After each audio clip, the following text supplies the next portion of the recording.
എല്ലാവർക്കും യേശുവിൻ നാമത്തിലുള്ള വന്ദനം അറിയിക്കുന്നു. ഒരു വലിയ സന്തോഷ വാർത്തയുള്ളത്, ജീസസ് എവരിഡേ എന്ന ഈ പ്രാർത്ഥനാ കൂട്ടായ്മ ആരംഭിച്ചിട്ട് ഇത് 200ാമത്തെ എപ്പിസോഡാണ്. അതൊരു വലിയ സന്തോഷമാണ്. ഒരു വർഷത്തിൻ്റെ പകുതിയിലധികം കൂട്ടായ്മകൾ നമുക്ക് ഒരുമിച്ച് കൂടാനായിട്ട് ദൈവം അതിനുള്ള അവസരം തന്നു. 200 പ്രാവശ്യം ഞാൻ നിങ്ങളുടെ മുൻപിൽ വന്നു. അതൊരു വലിയ കാര്യമാണ്. നിങ്ങളുടെ വീടുകളിൽ ഇരുന്നു കൊണ്ട് ഈ പ്രാർത്ഥനയിൽ പങ്കെടുക്കാൻ കഴിഞ്ഞു. സഹകരിച്ച, ഞങ്ങൾക്ക് വേണ്ടി പ്രാർത്ഥിച്ച, ഈ വീഡിയോകൾ ഷെയർ ചെയ്ത എല്ലാവർക്കും നന്ദി. പ്രത്യേകിച്ച് സാമ്പത്തികമായി ഞങ്ങൾക്ക് കൈത്താങ്ങൽ തന്ന എല്ലാവരെയും കർത്താവ് ധാരാളമായിട്ട് അനുഗ്രഹിക്കട്ടെ.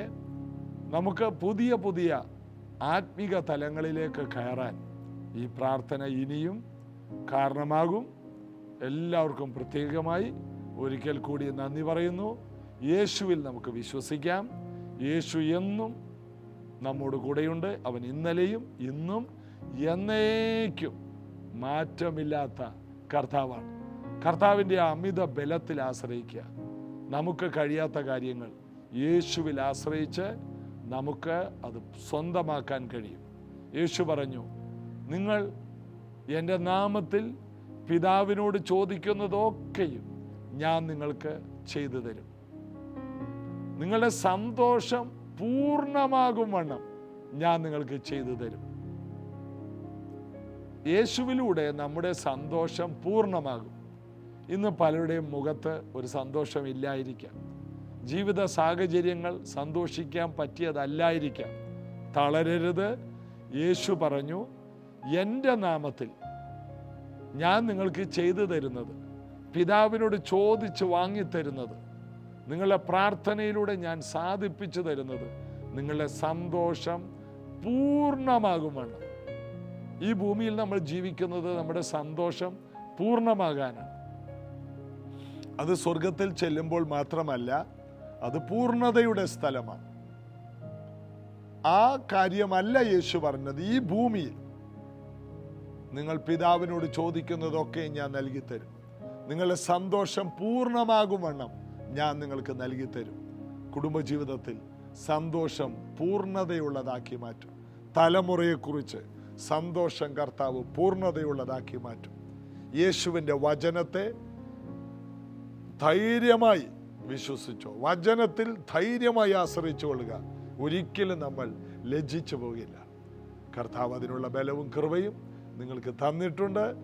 കർത്താവിൻ്റെ സാന്നിധ്യത്തിൽ കൂടുതൽ നമുക്ക് നിറഞ്ഞു നിൽക്കാം. ചേർന്ന് പാടി യേശുവിനെ ആരാധിക്കാം. Majesty, worship His majesty. Unto Jesus, all glory, honor, and praise.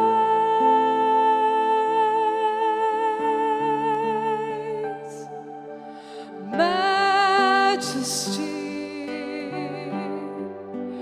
kingdom, authority,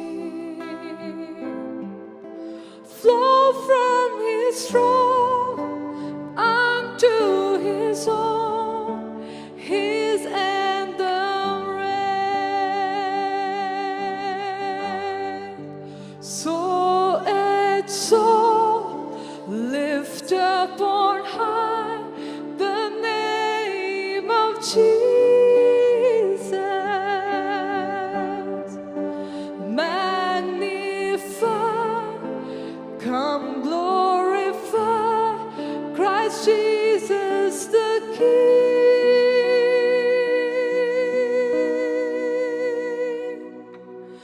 Majesty, worship His majesty. Jesus who died, now glorify His and the rest. Majesty,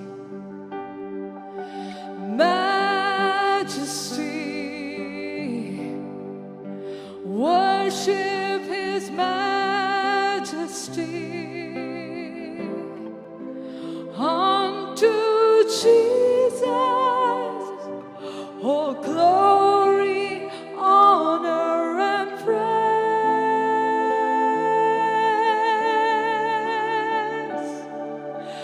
majesty,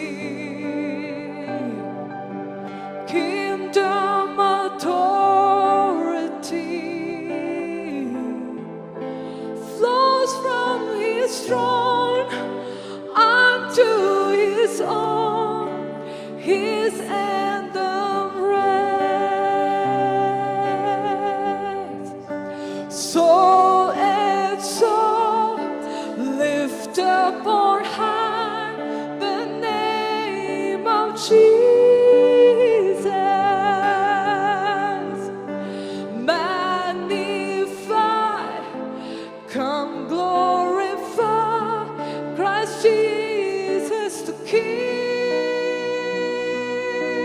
Soul and soul, soul and soul lift up on high the name of Jesus. Come glorify, come glorify Christ Jesus the King.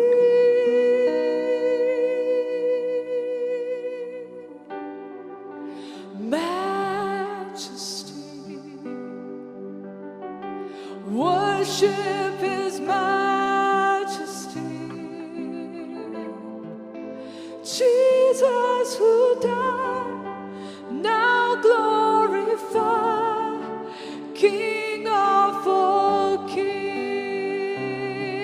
Jesus who died, Jesus who died, now glorify, King of all kings. Jesus who died, now glorify, King of all kings. ഇന്ന് നമ്മൾ ചിന്തിക്കാൻ പോകുന്നത് ഇന്നലെ നമ്മൾ ചിന്തിച്ചതിൻ്റെ അടുത്ത ഭാഗമാണ്. ഉൽപ്പത്തി പുസ്തകം 1-ാം അധ്യായത്തിൻ്റെ 6 മുതലാണ് നമ്മൾ പറഞ്ഞ് അവസാനിപ്പിച്ചത്. 5-ാം വാക്യത്തിൽ ദൈവം വെളിച്ചവും ഇരുളും തമ്മിൽ വേർതിരിച്ചു. ദൈവം വെളിച്ചത്തിന് പകലെന്നും ഇരുളിന് രാത്രി എന്നും പേരിട്ടു. സന്ധ്യയായി ഉഷസ്സായി 1-ാം ദിവസം. വെളിച്ചത്തെ ഇരുളിനെയും തമ്മിൽ ദൈവം വേർതിരിച്ചു.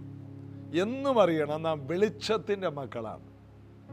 അവിശ്വാസികളുമായി ഇണയല്ല, പിണ കൂടരുതെന്ന് പൗലോസ് അപ്പോസ്തലൻ പറയുമ്പോൾ അത് എല്ലാവർക്കും ഇഷ്ടപ്പെടണമെന്നില്ല. കാരണം അതായത് ഇണയല്ല, പിണ കൂടരുത്. വിശ്വാസ ജീവിതവും അവിശ്വാസ ജീവിതവും രണ്ടാണ്.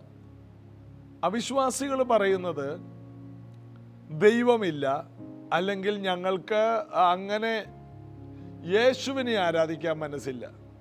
എന്നാൽ ദൈവം ഈ ഭൂമിയിലേക്ക് അയച്ച ലോകത്തിൻ്റെ വെളിച്ചമാണ് യേശു. ഏത് മനുഷ്യനെയും പ്രകാശിപ്പിക്കുന്ന സത്യവെളിച്ചമാണ് യേശു. യേശുവിനെ കൈക്കൊള്ളാതെ ആർക്കും വെളിച്ചങ്ങളായി മാറാൻ കഴിയില്ല. വെളിച്ചമാകുന്ന യേശുവിനെ നാം സ്വീകരിക്കുമ്പോൾ നമ്മൾ വെളിച്ചമായി മാറുന്നു. ഏതു മനുഷ്യനെയും പ്രകാശിപ്പിക്കുന്ന സത്യവെളിച്ചം ലോകത്തിലേക്ക് വന്നു. അവൻ സ്വന്തത്തിലേക്ക് വന്നു. സ്വന്തമായവരവനെ കൈക്കൊണ്ടില്ല. എന്നാൽ അവനെ കൈക്കൊണ്ട് അവൻ്റെ നാമത്തിൽ വിശ്വസിച്ചേവർക്കും ദൈവമക്കളാകാൻ അവൻ അധികാരം കൊടുത്തു. വെളിച്ചത്തിൻ്റെ മക്കൾ, അതാണ് നമ്മൾ. അതിൻ്റെ അർത്ഥം നമ്മൾ പ്രകാശിക്കും. നമ്മെ ദൈവം ഈ ഭൂമിയിലാക്കിയത് ജ്യോതിസുകളെ പോലെ പ്രകാശിക്കാനാണ്. വെളിച്ചം ഇരുളിൽ പ്രകാശിക്കുന്നു, ഇരുളോ അതിനെ പിടിച്ചടക്കിയില്ല. ഇതൊക്കെയാണ് ഈ യോഹന്നാന്റെ സുവിശേഷത്തിന്റെ 1-ാം അധ്യായത്തിൽ കാണുന്നത്. നാം വെളിച്ചത്തിൻ്റെ മക്കളാണ്. നമുക്കൊരിക്കലും ഇരുളുമായിട്ട് കൂട്ടായ്മ പുലർത്താൻ ഇനി കഴിയില്ല. ഇരുളിൻ്റെ കൂടെ ഇരുന്ന് പഠിക്കാം, ഇരുളിൻ്റെ കൂടെ നമുക്ക് യാത്ര ചെയ്യാം. എന്നാൽ ഇരുളിനെ നമ്മുടെ ജീവിതത്തിലേക്ക് പ്രവേശിപ്പിക്കാൻ പാടില്ല. ഇരുളിൻ്റെ കൂടെ ബസ്സിൽ യാത്ര ചെയ്യേണ്ടി വരും, ബൈക്കിൽ യാത്ര ചെയ്യേണ്ട വരും. എന്നാൽ വിശ്വാസി എന്ന ഒരു ലേബൽ ലഭിച്ച താങ്കൾക്ക്, ദൈവ പൈതലെന്ന ആ മാന്യത ലഭിച്ച താങ്കൾക്ക് ഇനി ഇരുളുമായി സംബന്ധം കൂടാൻ കഴിയില്ല. അതായത് രക്ഷിക്കപ്പെട്ട ഒരു ദൈവ പൈതലും രക്ഷിക്കപ്പെടാത്ത ഒരു വ്യക്തിയും തമ്മിൽ വിവാഹങ്ങൾ കഴിക്കാൻ പാടില്ല. വെളിച്ചവും തമ്മിലാണ് കൂട്ടായ്മ.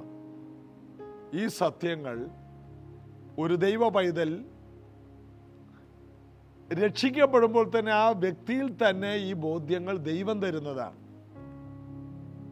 എന്നാൽ ഇന്ന് കാണുന്ന പ്രതിഭാസം എന്ന് പറയുന്നത് ഇരുളും വെളിച്ചവും തമ്മിൽ ഇടകലരുന്നു. അതാണ് ഏറ്റവും വലിയ അപകടം.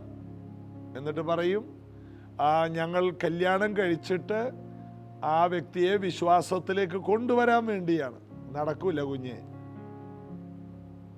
നീ വെളിച്ചമാണ്, നിന്റെ ഭാവി വെളിച്ചത്തോടു കൂടിയാണ്. ഈ വെളിപ്പാട് എന്നും നിങ്ങളുടെ ഹൃദയത്തിൽ ഉണ്ടായിരിക്കണം. ഇരുളിനോട് യാതൊരു കൂട്ടായ്മയും നമുക്കില്ല.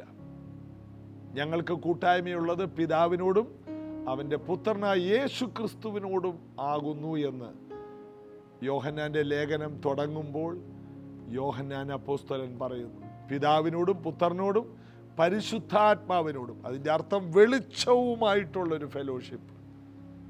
വെളിച്ചത്തിൻ്റെ മക്കൾക്ക് വെളിച്ചവുമായിട്ട് ഒരു കൂട്ടായ്മയുണ്ട്.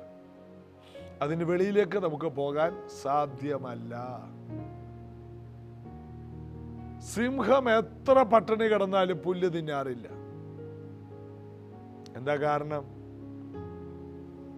അതിൻ്റെ ജന്മം കൊണ്ട് അതെന്ത് തിന്നണമെന്ന് അതിനറിയാം. എത്ര പട്ടിണി കിടന്ന് ചാകേണ്ടി വന്നാലും പുല്ല് തിന്നത് ചാകത്തില്ല. എന്തെങ്കിലും ഒന്ന് തിന്നാ പോരെ? ഇല്ല, തിന്നത്തില്ല. അതിൻ്റെ ജന്മം കൊണ്ട് അതിൻ്റെ ആവശ്യങ്ങളും അതിൻ്റെ അത്യാവശ്യങ്ങളും അതിനെ അറിയാം. ഇതുപോലെ നീ എന്തിനെ സ്വീകരിക്കണമോ അത് നിനക്കറിയാം. കണ്ണടച്ചാരും ഇരുട്ടാക്കരുത്. ഈ സത്യങ്ങളിൽ ജീവിക്കുവാൻ ദൈവമക്കളെ കർത്താവ് സഹായിക്കട്ടെ.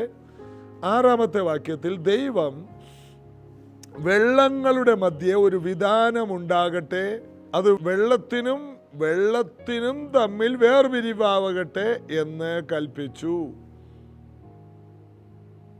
അതായത് ഭൂമിയിലുണ്ടായിരുന്ന വെള്ളത്തെ ദൈവം നിറഞ്ഞ് ഓവർഫ്ലോ ആയിട്ട് ഭൂമിയുടെ മീതെ ഉണ്ടായിരുന്ന വെള്ളത്തിൽ കുറേ വെള്ളത്തെ ദൈവം ആകാശത്തിൻ്റെ മുകളിലോട്ടാക്കി. കുറേ വെള്ളത്തെ ദൈവം ഭൂമിയിലാക്കി. വാസ്തവത്തിൽ ഭൂമി വളരെയധികം വെള്ളത്തിൽ മുങ്ങിക്കിടക്കുകയായിരുന്നു. ഒരു പ്രയോജനവുമില്ലാതെ വെള്ളത്തിൽ മുങ്ങിക്കിടന്ന ഭൂമിയെ, വെള്ളത്തിൽ നിന്ന് കുറച്ച് വെള്ളത്തെ ദൈവം ആകാശത്തിൻ്റെ മുകളിലോട്ടാക്കി. വിധാനത്തിന് മീതെയുള്ള വെള്ളം, വിധാനത്തിന് താഴെയുള്ള വെള്ളം ദൈവം രണ്ടായിട്ട് തിരിച്ചു. ദൈവത്തിന് അളവറിയാം. എത്ര അളവ് വേണം? നമ്മുടെ വീട്ടിൽ ചായ ഇടാനായിട്ട് നമ്മുടെ അമ്മമാർക്കൊക്കെ അറിയാം. നമ്മുടെ വീട്ടിൽ അരി വെക്കാൻ, നമ്മുടെ വീട്ടിലെ ഓരോ കാര്യങ്ങൾ പാചകം ചെയ്യാൻ നമ്മുടെ അമ്മമാർക്കറിയാം എത്ര വെള്ളം ഒഴിക്കണം. ഉപ്പുമാവ് ഉണ്ടാക്കാനായിട്ട് എന്തോരം വെള്ളം ഒഴിച്ചിട്ട് അതിനകത്ത് റവ വറുത്തത് അതിനകത്തോട്ട് എത്ര ഇട്ടാൽ കറക്റ്റായിട്ട് നല്ല ഭംഗിയായിട്ട് ഉപ്പുമാവായിട്ട് മാറുമെന്ന് നമ്മുടെ അമ്മമാർക്കറിയില്ലേ? കറക്റ്റായിട്ടറിയാം. വെള്ളം കൂടിപ്പോയാലോ അത് പായസമായി മാറും. വെള്ളം കുറഞ്ഞു പോയാലോ അത് കട്ടയായിട്ട് മാറും. ഞാൻ ഉപ്പുമാവ് ഉണ്ടാക്കിയിട്ടുണ്ട് ഒറ്റക്കൊക്കെ പാർത്ത കാലത്ത്. അങ്ങനെയാണ് ഇതെല്ലാം പഠിച്ചത്, ഇത്രയും നല്ല പാചകവിദ്യ. അപ്പോൾ പാകത്തിന് വെള്ളം എത്ര വേണം? അപ്പൊ ദൈവത്തിൻ്റെ പദ്ധതികളൊന്നും വെറുതെ അല്ല. ദൈവത്തിന് അറിയാം എത്ര വെള്ളം ആകാശത്തിൻ്റെ മുകളിലോട്ട് മാറണം, എത്ര വെള്ളം ഭൂമിയിൽ വേണം. അതായത് ഇന്ന് ഈ ഭൂമിയിൽ വെള്ളം കൊണ്ടുവരുന്ന എല്ലാ പ്രശ്നങ്ങളും ദൈവം അറിയാതെയല്ല. ദൈവം ന്യായവിധിക്ക് വേണ്ടിയുള്ള വെള്ളവും അനുഗ്രഹത്തിന് വേണ്ടിയുള്ള വെള്ളവും ഈ ഭൂമിയിൽ കരുതി വെച്ചിട്ടുണ്ട്. ദൈവം നീതിമാനാണ്. ദൈവം സർവശക്തനാണ്. ദൈവം കരുണയുള്ളവനാണ്. വെള്ളം എന്നുള്ളത് ദൈവം വേർതിരിക്കുമ്പോൾ തന്നെ തീരുമാനിച്ചു, ഇത് ഇന്നതിനുള്ളത്, ഇത് ഇന്നതിനുള്ളത്. അതിൻ്റെ അളവ് പോലും ദൈവത്തിന് അറിയാം. വിധാനത്തിലുള്ള വെള്ളവും വിധാനത്തിന്, ആകാശം അതാണ് വിധാനം. ഒന്നുകൂടി അവിടെ വായിക്കാം. ദൈവം വെള്ളങ്ങളുടെ മധ്യേ ഒരു വിധാനം ഉണ്ടാകട്ടെ, ആകാശം ഇതിൻ്റെ നടുവിൽ വന്നു. അപ്പോൾ വിധാനത്തിന് മുകളിൽ ഈ സമുദ്രത്തിലെ പോലെ വെള്ളം ദൈവം കരുതി വച്ചിട്ടുണ്ട്. ദൈവത്തിൻ്റെ പദ്ധതികൾ എത്ര വലുതാണ്! ദൈവത്തിൻ്റെ അധികാരത്തോടും ദൈവത്തിൻ്റെ ഭാവി പദ്ധതിയോടും ചോദ്യം ചെയ്യാൻ ആർക്ക് കഴിയും? മെനയുന്ന കുശവനോട് കളിമണ്ണിന് എന്നെ എന്തിനിങ്ങനെ മെനയുന്നു എന്ന് ചോദിക്കാൻ കളിമണ്ണിന് ഒരു അവകാശവുമില്ല. ഇതുപോലെ ദൈവത്തോട് ചോദ്യം ചോദിക്കാൻ കഴിയുന്ന ആരുമില്ല. എല്ലാം ദൈവത്തിൻ്റെ ഇഷ്ടമാണ്. താൻ സൃഷ്ടിക്കുന്നു, താൻ വിധാനമുണ്ടാക്കുന്നു, മുകളിൽ വെള്ളം വെക്കുന്നു, താഴെ വെള്ളം വെക്കുന്നു. ആരംഭത്തിൽ തന്നെ അവസാനം അറിയാകുന്ന ദൈവം. ദൈവത്തിന് അറിയാം എന്തിനാണ് ഇങ്ങനെ ഞാൻ ചെയ്യുന്നത്. ദൈവത്തിന് അറിയാം. ഇന്ന് ഭൂമിയിൽ നടക്കുന്ന എല്ലാ കാര്യങ്ങളും മനുഷ്യനെ ഉണ്ടാക്കുന്നതിന് മുമ്പേ അറിയാവുന്ന ദൈവമാണ്. അതുകൊണ്ട് ദൈവം കുലുങ്ങുന്നില്ല. യെശയ്യാവ് 40:28 വായിക്കുന്ന നമ്മുടെ ദൈവം നിത്യ ദൈവം. അവൻ ക്ഷീണിക്കുന്നില്ല, അധൈര്യപ്പെടുന്നില്ല. എവിടെയാണ് ക്ഷീണിക്കുന്നത്? കണക്കൂട്ടലുകൾ തെറ്റുമ്പോഴാണ് ക്ഷീണിക്കുന്നത്. എവിടെയാണ് അധൈര്യപ്പെടുന്നത്? പ്രതീക്ഷകൾ നഷ്ടപ്പെടുമ്പോൾ. കണക്കൂട്ടൽ തെറ്റുന്നു, പ്രതീക്ഷകൾ നഷ്ടപ്പെടുന്നു. നമ്മുടെ ദൈവത്തിന് അതൊന്നും സംഭവിക്കുന്നില്ല. നമ്മുടെ ദൈവം നിത്യ ദൈവം, ഭൂമിയുടെ അറുതികളെ നിർമ്മിച്ചവൻ തന്നെ. അവൻ ക്ഷീണിക്കുന്നില്ല, അധൈര്യപ്പെടുന്നില്ല. ബാല്യക്കാർ ഇടറി വീഴും, യൗവനക്കാർ തളർന്നു വീഴും. എന്നാൽ കർത്താവിനെ കാത്തിരിക്കുന്നവർ ശക്തിയെ പുതുക്കും. അവർ കഴുകന്മാരെ പോലെ ചിറകടിച്ച് കയറും. എന്താണ്? കർത്താവിനോട് കൂടെ ഈ വചനം ധ്യാനിക്കുന്നവർക്കറിയാം, ദൈവം അറിയാതെ ഒന്നും സംഭവിച്ചിട്ടില്ല. കർത്താവ് അറിയാതെ ഒരു മുടി പോലും നിലത്ത് വീഴുന്നില്ല. ഓരോ കാര്യങ്ങൾക്കും ദൈവത്തിന് അളവുണ്ട്. വെള്ളത്തിൻ്റെ അളവിനെ ഒരു ഭാഗം ആകാശത്തിൻ്റെ മുകളിലോട്ട് മാറ്റി, ഒരു ഭാഗം ഭൂമിയുടെ മുകളിലാക്കി. ദൈവത്തിൻ്റെ പ്ലാനുകളെ ചോദ്യം ചെയ്യാൻ മനുഷ്യർക്കോ ദൂതന്മാർക്കോ ആർക്കും അവകാശമില്ല. ദൈവം ഉണ്ടാക്കിയ ഓരോ ദിവസവും അംഗീകരിച്ചേ മതിയാവും. ദൈവം അനുവദിക്കുന്ന ഓരോ സാഹചര്യവും അതിനെ എല്ലാ സാഹചര്യത്തെ സ്തോത്രത്തോടെ സ്വീകരിക്കും. ദൈവം തന്നതിനെല്ലാം നന്ദി പറയണം. ദൈവം അനുവദിക്കുന്ന തിന്മയിൽ പോലും ഒരു നന്മയേ ഉള്ളൂ. എന്നാൽ പിശാച് കൊണ്ടുവരുന്ന ഒരു നന്മയിൽ തിന്മ മാത്രമേ ഉള്ളൂ. ഒന്നുകൂടി പറയാം, ദൈവം തരുന്ന ഒരു തിന്മയ്ക്കകത്ത് തിന്മയില്ല, എന്നാലും തിന്മയായി തോന്നുന്നതിൽ ഒരു വലിയ നന്മയുണ്ട്. എന്നാൽ പിശാച് കൊണ്ടുവരുന്ന വലിയ നന്മകളുണ്ടല്ലോ, കാണുമ്പോൾ എല്ലാം നന്മയായിട്ട് തോന്നും, അതിനകത്ത് തിന്മകൾ മാത്രമേ ഉള്ളൂ. അതുകൊണ്ട് ദൈവത്തെ സമ്പൂർണ്ണ ഹൃദയത്തോടെ നമുക്ക് ആശ്രയിക്കാൻ കഴിയും. ദൈവം ആരംഭത്തിൽ തന്നെ അവസാനം അറിയുന്നവനാണ്. വിധാനമുണ്ടാക്കിയിട്ട്, 7-ാമത്തെ വാക്യം, വിധാനമുണ്ടാക്കിയിട്ട് ദൈവം വിധാനത്തിന് കീഴുള്ള വെള്ളവും വിധാനത്തിന് മീതെയുള്ള വെള്ളവും തമ്മിൽ വേർതിരിച്ചു. അങ്ങനെ സംഭവിച്ചു. ദൈവം വിധാനത്തിന് ആകാശം എന്ന് പേരിട്ടു. സന്ധ്യയായി ഉഷസ്സായി 2-ാം ദിവസം. ഈ 2-ാം ദിവസം മാത്രം നല്ലത് എന്ന് ദൈവം പറഞ്ഞില്ല.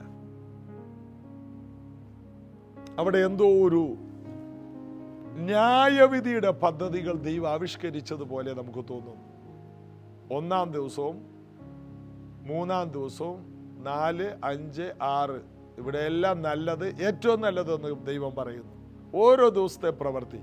എന്നാൽ ഈ പ്രവൃത്തിയിൽ നല്ലത് എന്ന് ദൈവം പറയുന്നില്ല. കാരണം അത് ദൈവത്തിന് പോലും വിഷമമാണ്. ദൈവത്തിൻ്റെ ജ്ഞാനത്തിൻ്റെ ആഴങ്ങളൊന്നും നമുക്ക് ചിന്തിക്കാൻ കഴിയില്ല. ദൈവത്തിൻ്റെ പദ്ധതികളിൽ ഒന്നും പരാജയമല്ല, പോരായ്മയല്ല, എല്ലാം നന്മയാണ്. എന്നാൽ ഇവിടെ ദൈവം നല്ലത് എന്ന് പറയുന്നില്ല. പിന്നീട് നമുക്കറിയാം, ഈ ഭൂമിയിൽ ജലപ്രളയമുണ്ടായപ്പോൾ ഭൂമിയിലെ മനുഷ്യനെ നശിപ്പിക്കാൻ ആകാശത്തിലെ വെള്ളത്തെ ദൈവം ഭൂമിയിലേക്ക് കൊണ്ടുവരുന്നു. ഭൂമിയിലെ വെള്ളം ഉറവകളെ തുറന്ന് മുകളിലേക്ക് കൊണ്ടുവരുന്നു. പർവ്വതങ്ങൾക്ക് മീതെ 15 മുഴം അളവിൽ വെള്ളം വരുന്നു. ഏതാണ് അത്? പണ്ട് ഭൂമി മുങ്ങിക്കിടന്നല്ലോ, ആ നിലയിലേക്ക് വീണ്ടും വെള്ളം ഈ ഭൂമിയെ മുക്കുന്നതാണ് നമ്മളാ കാണുന്നത്. അപ്പൊ ദൈവത്തിന് അത് അറിയാമായിരുന്നു, ഇങ്ങനൊരു സംഭവം ഉണ്ടാകും. എന്നിട്ടും ദൈവം മനുഷ്യനെ ഉണ്ടാക്കി. മനുഷ്യൻ തെറ്റ് ചെയ്യുമെന്നും ദൈവത്തോട് അകലുമെന്നും ദൈവത്തിന് വിരോധമായി പിശാചിനോട് സാത്താനോട് കൂട്ടുകൂടുമെന്നും എല്ലാം ആരംഭത്തിൽ തന്നെ അവസാനം അറിയുന്ന ദൈവം അറിഞ്ഞിട്ടും ദൈവം മനുഷ്യനെ സൃഷ്ടിച്ചു, സ്നേഹിച്ചു, കരുതി, സ്വന്തം പുത്രനെ ഈ മനുഷ്യന് വേണ്ടി അയച്ചു. ദൈവം ദൈവമായതുകൊണ്ട് ദൈവം ഉണ്ടാക്കുന്നത് ചീത്തയായാലും ദൈവത്തിന് പേടിയില്ല. ദൈവം തന്നെ ഇറങ്ങി വന്ന് അതിന് പരിഹാരം വരുന്നു. ദൈവം ഉണ്ടാക്കിയ പ്രപഞ്ചത്തെ മെയിൻറ്റെയിൻ ചെയ്യാൻ ദൈവത്തിന് അറിയാം. നമ്മൾ ദൈവത്തിന് ക്ലാസ് ഒന്നും എടുക്കണ്ട. കർത്താവേ അങ്ങനെ ചെയ്യണേ, നീ ഇങ്ങനെ ചെയ്യണേ, നീ ഇങ്ങനെ ചെയ്താൽ കൊള്ളായിരുന്നു. ചുമ്മാ ഇരിക്കും. അവൻ ആരംഭത്തിലെ പ്ലാൻ ഇട്ടിട്ടുണ്ട്. പുത്രനിൽ വിശ്വസിക്കുന്നവരുടെ ജീവിതം ധന്യമായി മാറും. അപ്പോൾ ആകാശത്തിൻ്റെ മുകളിലെ വെള്ളവും ആകാശത്തിൻ്റെ കീഴെയുള്ള വെള്ളവും വേർതിരിച്ചു. സന്ധ്യയായി ഉഷസ്സായി 2-ാം ദിവസം നല്ലത് എന്ന് ദൈവത്തിന് പറയാൻ കഴിഞ്ഞില്ല. അതിൻ്റെ അർത്ഥം അവിടെ ഒരു നല്ലത് ഇല്ല, ഒരു ന്യായവിധിയുടെ സാധ്യത ദൈവം അവിടെ കണ്ടിരുന്നു. ദൈവം പെട്ടെന്ന് ഞെട്ടിയിട്ട് അയ്യോ ഇങ്ങനെ സംഭവിച്ചോ എന്ന് പറഞ്ഞ് ക്ഷീണിക്കുന്നില്ല. ദൈവം അധൈര്യപ്പെടുന്നില്ല. ഇതുപോലെ ആയിരിക്കണം ഒരു ദൈവപൈതൽ. വിവാഹം കഴിക്കുമ്പോഴും കുഞ്ഞുങ്ങൾ ജനിക്കുമ്പോഴും ജോലി കിട്ടുമ്പോഴും ഒരു ശുശ്രൂഷ ആരംഭിക്കുമ്പോഴും എപ്പോഴും കണക്ക് കൂട്ടണം. എപ്പോഴും എന്തും എവിടെയും സംഭവിക്കാം. നല്ലതല്ലാത്ത ദിവസങ്ങളും വരും എന്ന് ഒരു ദൈവപൈതൽ അറിയണം. നല്ല ദിവസങ്ങളാണ് ഭൂരിഭാഗം, നല്ലതല്ലാത്ത ദിവസങ്ങളും ഉണ്ട്. അതിനെ കൈകാര്യം ചെയ്യാനുള്ള ജ്ഞാനവും വിവേകവും ദൈവത്തിൻ്റെ മക്കൾക്ക് ദൈവം തരും. ദൈവത്തിൻ്റെ തെരഞ്ഞെടുപ്പാണ് നാം ജ്ഞാനമുള്ളവരായിരിക്കണം. പരിശുദ്ധാത്മാവിൽ നിറഞ്ഞൊരു വ്യക്തിക്ക് അറിയാം എന്തോ സംഭവിക്കാൻ പോകുന്നുണ്ട്, എന്നാൽ ദൈവം അതിനെ ഗുണമാക്കി മാറ്റും. പ്രാർത്ഥിക്കാം. യേശുവേ, ഇന്ന് ഈ കേട്ട വചനങ്ങളിലൂടെ ഞങ്ങളിതാ സഞ്ചരിച്ചു കഴിഞ്ഞു. ഈ വചനങ്ങൾ ഞങ്ങൾക്ക് നന്മയാകണം. ഞങ്ങൾക്ക് അങ്ങ് വെച്ചിരിക്കുന്ന അനുഗ്രഹങ്ങളെ ഞങ്ങൾ സ്വീകരിക്കുന്നു. എന്നാൽ ന്യായവിധി ഞങ്ങൾക്കുള്ളതല്ല. ആ വലിയ വെള്ളം വന്നപ്പോൾ നോഹയും കുടുംബവും 8 പേർ, അന്ന് ഭൂമിയിലുള്ള ഈരണ്ട് ജീവികൾ എല്ലാം പെട്ടകത്തിലൂടെ രക്ഷ പ്രാപിച്ചതുപോലെ ന്യായവിധിയുടെ വെള്ളത്തിൻ്റെ ഉള്ളിലും ഞങ്ങൾക്കൊരു കൃപയുടെ പെട്ടകമായി അങ്ങുള്ളതിനായി സ്തോത്രം. ഇതിൻ്റെ ഇടയിലൂടെയും ഞങ്ങൾക്ക് വെച്ചിരിക്കുന്ന രക്ഷയെ ഞങ്ങൾ സ്വീകരിക്കുന്നു. ചില ദിവസങ്ങൾ നന്മയല്ലെങ്കിലും, ചില സമയങ്ങൾ നന്മയല്ലെങ്കിലും, അവിടെയും ഞങ്ങളെ പോറ്റിപ്പുലർത്തുവാൻ അങ്ങയുടെ കൃപയുടെ പെട്ടകത്തെ ഒരുക്കുന്നതിനായി സ്തോത്രം. ഇത് കേട്ടവരുടെ മേൽ ബലവും കൃപയും ശക്തിയും പകരണം. മക്കളെ അനുഗ്രഹിക്കുന്നു. ഈ 200-ാമത്തെ എപ്പിസോഡ് മുതൽ വലിയ ദൈവപ്രവൃത്തി ഈ ദൈവജനത്തിൻ്റെ ഇടയിൽ ഉണ്ടാകട്ടെ. ഞാൻ ഇവരെ അനുഗ്രഹിക്കുന്നു. സൗഖ്യങ്ങൾ ഉണ്ടാകട്ടെ. യേശുവിൻ്റെ അടിപ്പിണരാലുള്ള സൗഖ്യം ഈ മക്കളിൽ വ്യാപരിക്കട്ടെ. സാമ്പത്തികമായ ഉറവകൾ ഈ മക്കൾക്കായി തുറന്നു വരട്ടെ. യേശുവിൻ നാമത്തിൽ ആമേൻ. നമുക്ക് വിശ്വസിച്ച് ദൈവത്തിന് മഹത്വം കൊടുക്കാം. നാളെ ഇതേ സമയത്ത് കാണാം. God bless you.